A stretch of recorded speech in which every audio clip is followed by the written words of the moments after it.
Hi friends, welcome back to my YouTube channel. ಎಲ್ಲರೂ ಹೇಗಿದ್ದೀರಾ? I hope ಎಲ್ಲರೂ ಕೂಡ ತುಂಬ ಚೆನ್ನಾಗಿದ್ದೀರಾ ಅಂತ ಭಾವಿಸ್ತಾ ಇವತ್ತಿನ ಲಾಗ್ನ ಸ್ಟಾರ್ಟ್ ಮಾಡ್ತಾ ಇದ್ದೀನಿ.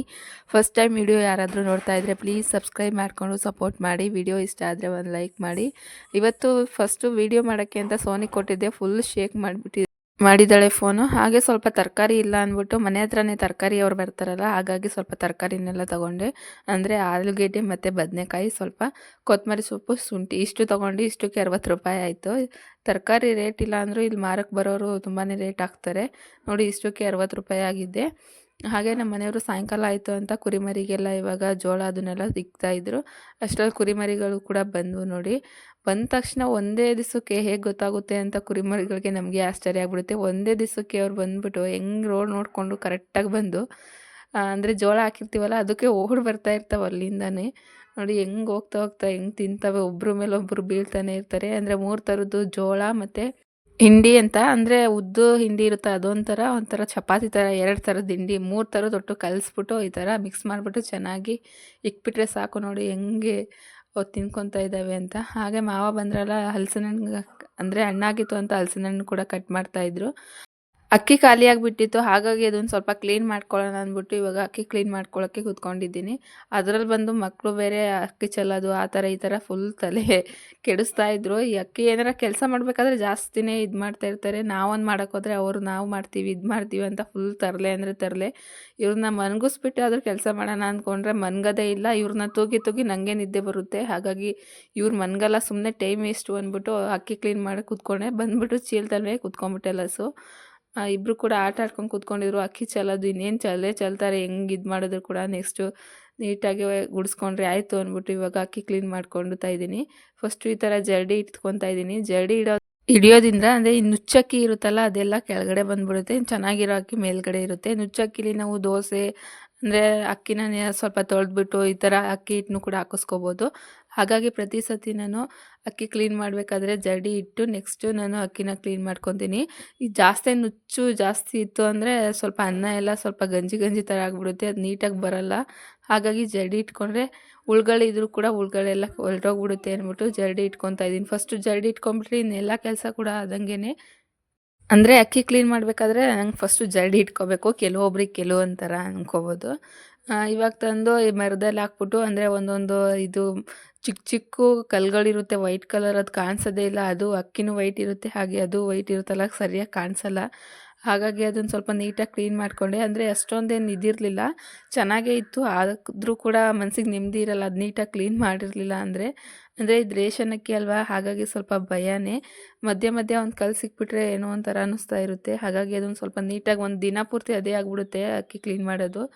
ಒಂದು ಸ್ವಲ್ಪ ದಿನದಿಂದ ಅಕ್ಕಿ ಕೊಡಲಿಲ್ಲ, ಅವಾಗಂತೂ ಎಷ್ಟು ಕಷ್ಟ ಆಯಿತು ಅಂದರೆ ಅಂಗಡಿಯಿಂದ ಎಲ್ಲ ಒಂದೊಂದು ಚೀಲ ಸೋನಾ ಮಸೂರಿ ಅಕ್ಕಿ 1-1.5 ಸಾವಿರ ಕೊಟ್ಟು ತಂದು, ಅಂದರೆ ತಿಂಡಿಗೆ ಅದನ್ನೇ ಯೂಸ್ ಮಾಡ್ತೀವಿ. ನೈಟು ಆದರೆ ಈ ದೋಸೆ ಇಡ್ಲಿ ಇದನ್ನೆಲ್ಲ ಮಾಡಬೇಕಂದ್ರೆ ರೇಷನ್ ಅಕ್ಕಿ ಬೇಕೇ ಬೇಕಾಗುತ್ತೆ. ಹಾಗಾಗಿ ನೈಟ್ಗಿಂತ ಹಗಲೊತ್ತು ಕೂಡ ಅಂದರೆ ಸೋನಿಗೆ ಇವಾಗ ಬಾಕ್ಸಿಗೆ ಏನಾರ ತಿಂಡಿ ಮಾಡಿದ್ರೆ ಮಾತ್ರ ಎಲ್ಲರಿಗೂ ಕೂಡ ಸೋನಾ ಮಸೂರಿ ಅಕ್ಕಿನ ಯೂಸ್ ಮಾಡ್ತೀನಿ. ಇಲ್ಲಾಂದರೆ ಮಿಕ್ಕಿದ ಟೈಮು ರೇಷನ್ ಅಕ್ಕಿನೇ ಯೂಸ್ ಮಾಡ್ತೀನಿ. ಅಂದರೆ ಅಕ್ಕಿ ರೇಟ್ ಅಷ್ಟಿದೆ, 60 ರೂಪಾಯಿ 1 kg ಅಕ್ಕಿ. ಈ ಅಕ್ಕಿನೇ ಫಸ್ಟ್ 15 ರೂಪಾಯಿ ಮಾರ್ತಾಯಿದ್ರು, ಇವಾಗ 40 ರೂಪಾಯಿ 45 ರೂಪಾಯಿಗೆ ಮಾರ್ತಾಯಿದ್ದಾರೆ. ಇವಾಗ 10 kg ಕೊಡ್ತಾ ಇರೋದಕ್ಕೆ ಎಷ್ಟೋ ಸುಧಾರಿಸ್ತಾ ಇದೆ ಅನ್ಕೋಬೋದು. ಅಂದರೆ ಅವಾಗ ಸ್ವಲ್ಪ ಕಷ್ಟನೇ ಆಯಿತು. 1 ತಿಂಗಳು ಬರ್ತಾ ಇರಲಿಲ್ಲ ಅಂದರೆ ಅವ್ರು ಕೂಡ ರೇಷನ್ ಅಕ್ಕಿ ನಮಗೆ. ಹಾಗಾಗಿ ಮತ್ತೆ ಸೋನಾ ಮಸೂರಿ ಅಕ್ಕಿ ತಂದು ಸೋನಾ ಮಸೂರಿ ಅಕ್ಕಿ ತಂದು ಆ ರೇಷನ್ ಅಕ್ಕಿ ತಂದರೂ ಕೂಡ 1 ತಿಂಗಳು ಕರೆಕ್ಟಾಗಿ ಬರ್ತಾಯಿತ್ತು. ಆ ಥರ ಪ್ರಾಬ್ಲಮ್ ಆಗಿಬಿಟ್ಟಿತ್ತು. ಅಂದರೆ ಏನಕ್ಕೆ ಟೈಮ್ ತೊಗೊಳುತ್ತೆ ಅಕ್ಕಿ ಕ್ಲೀನ್ ಮಾಡೋಕ್ಕೆ ಅಂದರೆ, ಹೋದ್ಸತಿ ಒಂದು ಸತಿ ರಾಗಿ ಅಕ್ಕಿ ತುಂಬ ಹುಳ ಅಂದರೆ ಹುಳ ಅಂಥ ಅಕ್ಕಿನ ಕೊಟ್ಬಿಟ್ಟಿದ್ರು. ಹಾಗಾಗಿ ನಾನು ಯಾವಾಗಲೂ ಕೂಡ ಒಂದು ಚಿಕ್ಕ ಹುಳ ಸಿಕ್ತು ಅಂದರೆ ನಂಗೆ ಸಮಾಧಾನ ಇರಲ್ಲ. ಅದನ್ನು ನೀಟಾಗಿ ನೋಡೋ ತನಕ 2 ಸತಿ ನೋಡಿ ನೋಡಿ ಬಾಕ್ಸ್ ತುಂಬ್ಕೊತೀನಿ. ಈ ಥರ ಒಂದು ಬಾಕ್ಸ್ ತುಂಬ್ಕೊಂಡ್ರೆ ಅದು ಒಂದು 25 kg ಇದೆ, ಅದು ಬಾಕ್ಸ್ ತುಂಬುತ್ತೆ 25 kgಗೆ. ಆ ಬಾಕ್ಸು ಪೂರ್ತಿ ನಾನು 1 ತಿಂಗಳು ತನಕ ಬರುತ್ತೆ ನನಗೆ. ಅಂದರೆ ತಿಂಡಿಗೆ ಈ ಥರ ಬೇರೆ ಅಂದರೆ ಸೋನಾ ಮಸೂರಿ ಅಕ್ಕಿ ಮತ್ತು ಅದನ್ನೆಲ್ಲ ಯೂಸ್ ಮಾಡ್ತೀನಲ್ಲ, ಹಾಗಾಗಿ 1 ತಿಂಗಳು ಕರೆಕ್ಟಾಗಿ ಬರುತ್ತೆ 2ರಿಂದನೂ ಕೂಡ. ಅಂದರೆ ಮಧ್ಯಾಹ್ನದ ಹೊತ್ತು ಕೂಡ ಊಟ ಕಳಿಸೋದು ಆ ಥರ ಎಲ್ಲ ಆಗ್ತಾ ಇರುತ್ತೆ. ಅಂದರೆ ತೋಟದ ಹತ್ರ ಹೋಗ್ತಾ ಇರ್ತಾರೆ, ಒಂದೊಂದು ದಿವಸ ಕೆಲಸದವ್ರು ಕೂಡ ಬರ್ತಾ ಇರ್ತಾರಲ್ಲ, ಹಾಗಾಗಿ ಅಕ್ಕಿ ಸ್ವಲ್ಪ ಬೇಗನೆ ಖಾಲಿ ಆಗಿಬಿಡುತ್ತೆ. ಅಂದರೆ ಸ್ವಲ್ಪ ಮುದ್ದೆ ಮಾಡೋದು ಕಮ್ಮಿನೇ ನಾವು.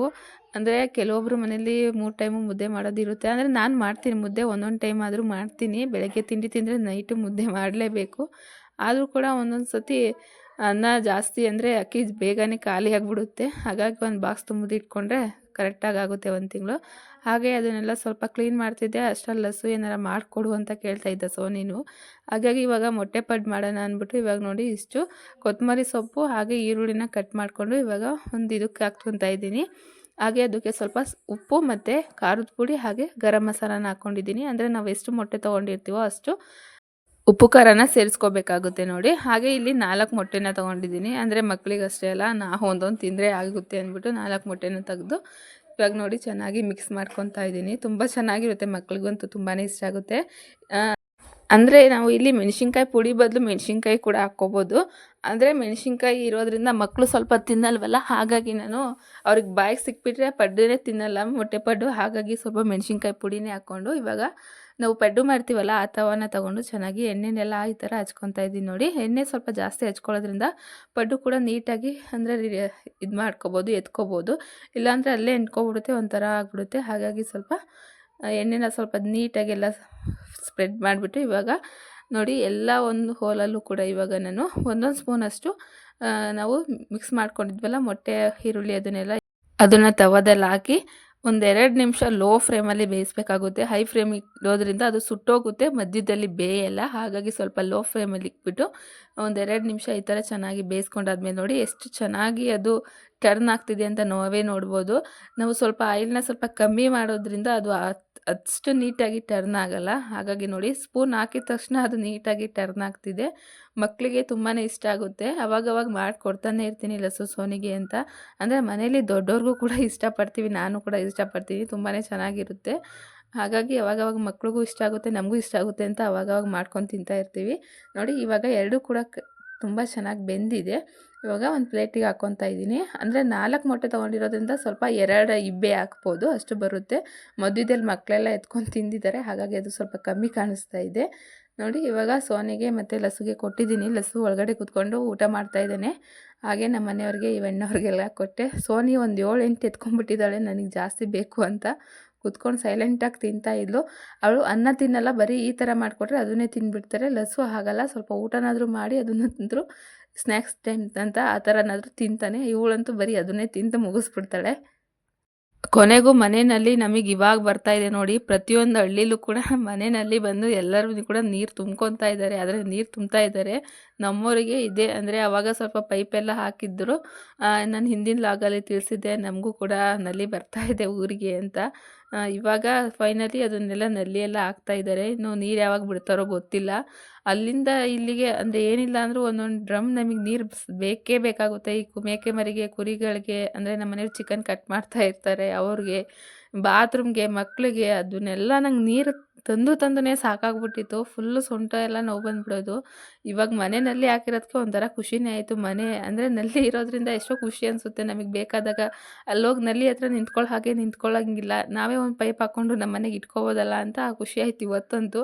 ಇನ್ನು ನೀರು ಬಿಟ್ಟರೆ ಇನ್ನೂ ಡಬಲ್ ಖುಷಿ ಅನ್ಕೋಬೋದು, ಅಷ್ಟು ಖುಷಿ ಆಯಿತು. ಅಂದರೆ ನೀರು ತಗೊಬಂದು ಈ ಸೊಂಟ ಎಲ್ಲ ನೋವು ಬರೋದ್ರಿಂದ ಹೆಣ್ಮಕ್ಳಿಗೆ ಇದೆ ಎಷ್ಟೋ ಪ್ರಾಬ್ಲಮ್ಮು ಹಳ್ಳಿ ಕಡೆ.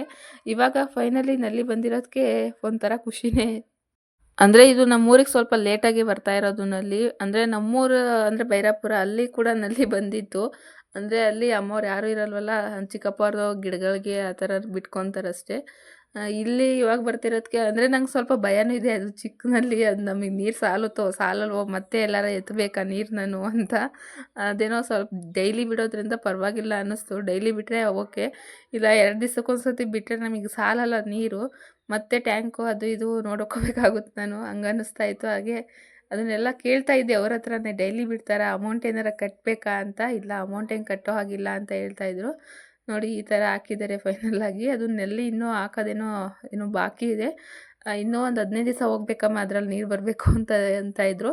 15 ದಿವಸ ಇಲ್ಲ ಅಂದರೆ 1 ತಿಂಗಳು ಆಗಲಿ, ಅದು ನೀಟಾಗಿ ನೀರು ಬಿಟ್ಟರೆ ಸಾಕು ಅಂತ ಹೇಳ್ತಾ ಇದ್ದೆ ನೋಡಿ. ಈ ಥರ ಹಾಕೋಗಿದ್ದಾರೆ. ಅಂದರೆ ನಾವು ಎಷ್ಟು ಯೂಸ್ ಮಾಡಿದ್ದೀವಿ ಅಂತ ಅದು ತೋರ್ಸೋಕ್ಕೆ ಅಂದ್ಬಿಟ್ಟು ಮೀಟ್ರ್ ಹಾಕಿದ್ದಾರೆ. ಅಮೌಂಟ್ ಏನು ಕಟ್ಟೋ ಹಾಗಿಲ್ಲ ಅಂದರು, ನೋಡಬೇಕು ಮುಂದೆ ಏನು ಹೇಳ್ತಾರೋ ಅಂತ. ಅಷ್ಟರಲ್ಲಿ ಮಾವ ಕೂಡ ನೋಡಿ ಮಾವಿನಕಾಯಿ ಕೊಟ್ಟು ಕಳಿಸಿದ್ರು. ನಮ್ಮ ಮನೆಯವ್ರು ಹೋಗಿದ್ರು ತೋಟದ ಹತ್ರ. ಎಲ್ಲ ಮಾವಿನಕಾಯಿ ಒಂದೇ ದಿವಸಕ್ಕೆ ಹಣ್ಣಾಗಿರೋ ಥರ ಇದೆ. ಅಂದರೆ ಒಂದು 3-4 ಆಲ್ರೆಡಿ ಹಣ್ಣಾಗಿತ್ತು. ಈ ಕಲರ್ ಬಂದಿರೋ ಮಾವಿನಕಾಯಿ ನೋಡಿದ್ರೆ ನನಗಂತೂ ತುಂಬಾ ಇಷ್ಟ ಆಗ್ಬಿಡುತ್ತೆ. ಹಾಗೆ ಇವಾಗ ಸ್ವಲ್ಪ ಅಡುಗೆ ಮಾಡಿ ಕೊಟ್ಟು ಕಳಿಸ್ಬೇಕಾಗಿತ್ತು ಮಧ್ಯಾಹ್ನ. ಅಂದರೆ ಇವತ್ತು ನಮ್ದು ಅಡಿಕೆ ಗಿಡ ಇದೆಯಲ್ಲ, ಅಡಿಕೆ ಗಿಡ ನಿಮಗೆ ತೋರಿಸಿರಲಿಲ್ಲ, ಅದು ಬಾತ್ರೂಮಲ್ಲಿತ್ತು. ಅಡಿಕೆ ಗೋಟ್ ಇರುತ್ತಲ್ಲ, ಅದನ್ನು ಮಳ್ಳಲ್ಲಿ ಹಾಕ್ಬಿಟ್ಟು ಒಂದು ಚೀಲದಲ್ಲಿ ಡೈಲಿ ನೀರು ಹುಯ್ತಾ ಇದ್ವು. ಒಂದು 600 ಗಿಡ ಏನೋ ಇದ್ವು. ಅದನ್ನು ಇವಾಗ 400 ಗಿಡ ಏನೋ ತೋಟದ ಹತ್ರ ತೊಗೊಂಡೋಗಿದ್ದಾರೆ. ಅದನ್ನು ಇವಾಗ ಪಾಕೆಟ್ ಮಾಡಿ, ಅಂದರೆ ಇಲ್ಲಿ ಸ್ವಲ್ಪ ಜಾಗ ಇಲ್ವಲ್ಲ ಇಡೋಕ್ಕೆ, ಹಾಗಾಗಿ ತೋಟದ ಹತ್ರ ಇಟ್ಬಿಟ್ರೆ ಅಲ್ಲಿ ಮಳೆನೂ ಬರೆದ್ರೂ ಇದಾಗಲ್ಲ. ಅಂದರೆ ಸ್ವಲ್ಪ ನೀಟಾಗಿ ಅದನ್ನ ಜೋಡಿಸ್ಬಿಟ್ರೆ ಅಷ್ಟು ಇದಾಗಲ್ಲ. ಅಡಿಕೆ ಗಿಡ ಅಷ್ಟು ಭಯ ಆಗಲ್ಲ. ಇನ್ನು ತೆಂಗಿನಕಾಯಿ ಗಿಡ ಇಟ್ಟರೆ ಅಲ್ಲಂತೂ ಫುಲ್ ಭಯ. ಈ ಕರಡಿಗಳೆಲ್ಲ ಕಿತ್ತಾಗ್ಬಿಡ್ತವೆ. ಅಡಿಕೆ ಗಿಡ ಏನಾಗಲ್ಲ ಅಂದ್ಬಿಟ್ಟು ಅಲ್ಲೇ ಇಕ್ತಾ ಇದ್ದಾರೆ. ಹಾಗಾಗಿ ಅವ್ರಿಗೆ ಸ್ವಲ್ಪ ಊಟ ಎಲ್ಲ ಕೊಟ್ಟು ಕಳಿಸ್ಬೇಕಲ್ಲ, ಹಾಗಾಗಿ ಸ್ವಲ್ಪ ಟೀ ಇಟ್ಕೊಟ್ಟು ಕಳಿಸ್ದೆ. ಹಾಗೆ ನಮ್ಮ ಮಾವಂಗೆ ಸ್ವಲ್ಪ ನೆಗಡಿ ಆಗಿಬಿಟ್ಟಿತ್ತು ಅಂದ್ಬಿಟ್ಟು ಇವಾಗ ಧನಿಯಾ ಕಾಫಿ ಕೂಡ ಇಡೋಣ ಅಂದ್ಬಿಟ್ಟು ಇಡ್ತಾ ಇದ್ದೀನಿ. ಅಂದರೆ ಹಿಂದಿನ ಲಾಗಲ್ಲಿ ನಾನು ತೋರಿಸಿದ್ದೆ ಧನಿಯಾ ಕಾಫಿ ಮಾಡೋದು, ಹಾಗಾಗಿ ಅದ್ರ ಬಗ್ಗೆ ಜಾಸ್ತಿ ಏನು ಎಕ್ಸ್ಪ್ಲೇನ್ ಮಾಡ್ತಾ ಇಲ್ಲ. ನೋಡಿ, ಧನಿಯಾನ ಈ ಥರ ಚೆನ್ನಾಗಿ ಪುಡಿ ಮಾಡಿಕೊಂಡು ಚಕ್ಕೆ ಲವಂಗ ಅದು ಕಾಳುಮೆಣಸು ಮತ್ತು ಲವಂಗ, ಶುಂಠಿ, ಬೆಲ್ಲ, ಇದು ಅಷ್ಟು ಹಾಲು ಹಾಕೋ ಹಾಗಿಲ್ಲ, ಸಕ್ಕರೆನೂ ಹಾಕೋಗಿಲ್ಲ. ಇದು 2 ಗ್ಲಾಸ್ ಸಿಕ್ಕಿದ್ರೆ ಅದು 1 ಗ್ಲಾಸ್ ತನಕ ಚೆನ್ನಾಗಿ ಕುದಿ ಬರಬೇಕು. ಅಂದರೆ ಅತ್ತೆಗೆ, ಮಾವಂಗೆ 3 ಜನಕ್ಕೂ ಇಟ್ಟಿದ್ದೆ. ನಮ್ಮ ಮನೆಯವ್ರೇನು ಕುಡಿಯಲ್ಲ. ಹಾಗೆ ನೋಡಿ, ಸಾಂಬಾರು ಮಾಡೋಕ್ಕೆ ಇವಾಗ ರೆಡಿ ಮಾಡಿ ಇಟ್ಕೊಂಡಿದ್ದೆ. ಅದು ಚೆನ್ನಾಗಿ ಕುದಿ ಬರ್ತಾ ಇದೆ. ಅದು ತುಂಬ ಚೆನ್ನಾಗಿ ಕುದಿ ಬಂದರೆ ಅದು ಸ್ಮೆಲ್ ಒಂಥರ ತುಂಬ ಚೆನ್ನಾಗಿರುತ್ತೆ. ಅದು ಸ್ಮೆಲ್ ನೋಡಿದ್ರೆ ಒಂಥರ ಕುಡಿಬೇಕು ಅನ್ನಿಸ್ತಾ ಇರುತ್ತೆ. ಹಾಗೆ ಇನ್ನೊಂದು ಕಡೆ ಬಟಾಣಿ ಸಾರು ಮಾಡೋಣ ಅಂದ್ಬಿಟ್ಟು ಬಟಾಣಿ ನೆನೆಹಾಕಿದ್ದೆ. ಅದನ್ನು ಕೂಡ ಇವಾಗ ಖಾರ ರುಬ್ಕೊಳ್ಳೋಕ್ಕೆ ಇಟ್ಕೊಂಡಿದ್ದೀನಿ. ಅದನ್ನೆಲ್ಲ ಇವಾಗ ಕಟ್ ಮಾಡಿಕೊಂಡು ಖಾರ ರುಬ್ಕೊಂಡಾದ್ಮೇಲೆ ಸಾಂಬಾರನ್ನ ಮಾಡ್ಕೋಬೇಕು. ಅಂದರೆ ಬಟಾಣಿ ಸಾರು ಚೆನ್ನಾಗಿರುತ್ತೆ ಅಂದ್ಬಿಟ್ಟು ಬಟಾಣಿನ ನೆನೆಹಾಕಿದ್ದೆ ನೈಟೇ. ಹಾಗಾಗಿ ನೋಡಿ, ಚೆನ್ನಾಗಿ ಕುದಿ ಬಂದಿದೆ. ಇದು ತುಂಬಾ ಚೆನ್ನಾಗಿರುತ್ತೆ. ಶುಂಠಿ ಎಲ್ಲ ಹಾಕಿರ್ತೀವಲ್ಲ, ಫ್ಲೇವರ್ ಅಂತೂ ತುಂಬ ಚೆನ್ನಾಗಿರುತ್ತೆ, ಧನಿಯಾ ಕಾಫಿ ಅಂತ. ಹಾಗೆ ನೋಡಿ, ಬಟಾಣಿನೆಲ್ಲ ಇವಾಗ ರುಬ್ಕೊಂಡಿರೋ ಖಾರಕ್ಕೆಲ್ಲ ಹಾಕಿ ಒಂದೇ ಸತಿ ಒಗ್ಗರಣೆ ಕೊಟ್ಬಿಡ್ತೀವಿ. ಅಂದರೆ ನಾವು ಮೊಳಕೆ ಕಟ್ಟಿದ್ದು ಹುರುಳಿಕಾಳು ಸಾಂಬಾರು ಹೇಗೆ ಮಾಡ್ತೀವೋ ಬಟಾಣಿ ಸಾರು ಕೂಡ ಅದೇ ರೀತಿ ಮಾಡೋದು. ತುಂಬ ಚೆನ್ನಾಗಿರುತ್ತೆ. ಮುದ್ದೆ ಜೊತೆನೂ ಚೆನ್ನಾಗಿರುತ್ತೆ, ಹಾಗೆ ಅನ್ನದ ಜೊತೆ ಕೂಡ ಚೆನ್ನಾಗಿರುತ್ತೆ. ಸ್ವಲ್ಪ ನೆಗಡಿ ಆಗಿರೋದ್ರಿಂದ ನನಗೂ ಕೂಡ, ಅಂದರೆ ಅಕ್ಕಿ ಕ್ಲೀನ್ ಮಾಡಿದ್ರೆ ಸಾಕು, ನನಗೆ ಬೇಗನೆ ನೆಗಡಿ ಆಗಿಬಿಡುತ್ತೆ. ಅದು ಏನು ಅಂತ ಗೊತ್ತಾಗಲ್ಲ. ಎಷ್ಟೋ ಸತಿ ಅಬ್ಸರ್ವ್ ಮಾಡಿದ್ದೀನಿ, ಅಕ್ಕಿ ಕ್ಲೀನ್ ಮಾಡಿದೆ ಅಂದರೆ ಮುಗೀತು, ಅದು ಫುಲ್ ನೆಗಡಿನೇ ಆಗಿಬಿಡುತ್ತೆ, ತಲೆನೋವು ಆ ಥರ ಬಂದುಬಿಡುತ್ತೆ. ಇನ್ನೇನು ಸಾಂಬಾರು ಮುಗೀತು ಅಂದಮೇಲೆ ಸ್ವಲ್ಪ ಬಟ್ಟೆ ಇದೆ. 2 ದಿವಸಕ್ಕೊಂದು ಸತಿ ಬಟ್ಟೆ ಹೋಗಿ ಕುತ್ಕೊಂಡ್ಬಿಡ್ಬೇಕು, ಇಲ್ಲಾಂದರೆ ರಾಶಿ ಬಟ್ಟೆ ಆಗಿಬಿಡುತ್ತೆ. ಸ್ವಲ್ಪ ನೆನೆಹಾಕಿದ್ದೀನಿ, ಬಟ್ಟೆ ಎಲ್ಲ ತೊಳಿಬೇಕು. ಇನ್ನು ಸಾಂಬಾರಿಗೆ ಇಕ್ಬಿಟ್ಟು ನೆಕ್ಸ್ಟ್ ಸ್ವಲ್ಪ ನೀರೆಲ್ಲ ತುಂಬ್ಕೊಂಡಾದ್ಮೇಲೆ ಬಟ್ಟೆನ ಒಗೆಯೋಕೆ ಕೂತ್ಕೊಂಡ್ರೆ ಒಂದು 2-3 ಅವರಷ್ಟರಲ್ಲಿ ಬಟ್ಟೆ ತೊಳೆದು ಒಣಗಾಕ್ಬಿಡ್ತೀನಿ. ಅಂದರೆ ಮಕ್ಕಳದ್ದೇ ಜಾಸ್ತಿ ಇರುತ್ತೆ. ಅಂದರೆ ಚಿಕ್ಕ ಹಗ್ಗಗೆಲ್ಲ ಬಿಚ್ಚಾಕೋದು ಇದು ಅವ್ರದ್ದೇ ಜಾಸ್ತಿ ಇರುತ್ತೆ. ನೋಡಿ, ಈ ಅಡಿಕೆ ಗಿಡನೇ ಹೇಳಿದ್ದು. ಒಂದು ತೊಗೊಂಡೋಗಿದ್ದಾರೆ ಆಲ್ರೆಡಿ. 600 ಗಿಡ ಏನೋ ಇದೆ ಇದು. ಅಂದರೆ ಗೋಟು, ನಾವು ಲೆಕ್ಕ ಹಾಕಿ ಗೋಟನ್ನ ಇದು ಮಾಡಿಸಿದ್ವು. ನೋಡಿ, ಈ ಥರ ಇದನ್ನು ಪೂರ್ತಿ ಚೀಲನೇ ಹರಿಬೇಕಾಗುತ್ತೆ, ಅದನ್ನು ಹಾಗೆ ತೆಗಿಯೋಕ್ಕಾಗಲ್ಲ. ಒಂದು 400 ಗಿಡ ಅಡಿಕೆ ಗೋಟಿದೆ ಅಷ್ಟೇ ಅದು. ಈ ವಿಡಿಯೋ ನಿಮ್ಗೆ ಇಷ್ಟ ಆದರೆ ಪ್ಲೀಸ್ ಸಬ್ಸ್ಕ್ರೈಬ್ ಮಾಡಿಕೊಂಡು ಸಪೋರ್ಟ್ ಮಾಡಿ. ವಿಡಿಯೋ ಇಷ್ಟ ಆದರೆ ಒಂದು ಲೈಕ್ ಮಾಡಿ. Thank you for watching.